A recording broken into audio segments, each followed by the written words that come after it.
প্রিয় শিক্ষার্থীরা, আরও একটা প্রমাণ দেখো।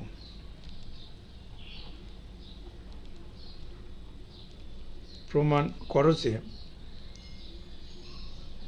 sec inverse x plus cosec inverse x equal to π/2। আমরা সমাধানের পর্যায়টা দেখি কি করা যায়।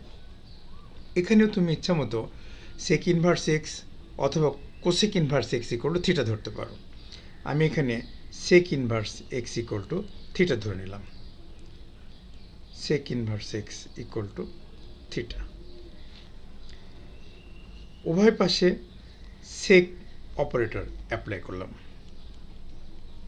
Equal to sec theta. এখন আমরা লিখতে পারি x equal two sec theta. অঙ্কের মধ্যে যেহেতু কোসেক আছে, তাই আমি সেককে π/2 - থিটা স্কেল ব্যবহার করে কোসেকে নিয়ে যাব। তাই লিখতে পারি x equal to cosec π/2 - theta. এখন উভয় পাশে কোসেক ইনভার্স অপারেটর অ্যাপ্লাই করে দিলাম। তাহলে আমরা এটা লিখতে পারলাম।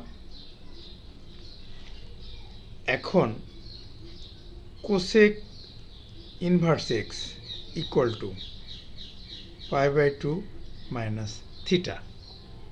থিটাটাকে বামে লিখলাম, so theta plus cosec inverse x equal to π/2 লিখতে পারি। এখন যেহেতু থিটা ইকুয়াল টু ধরেছিলাম সেক ইনভার্স, তাই লিখে দিলাম sec inverse x plus cosec inverse x equal to π/2। প্রমাণিত। আমরা আরও একটা প্রমাণ সুন্দরভাবে করলাম। এটাও পরীক্ষায় আসার মতো।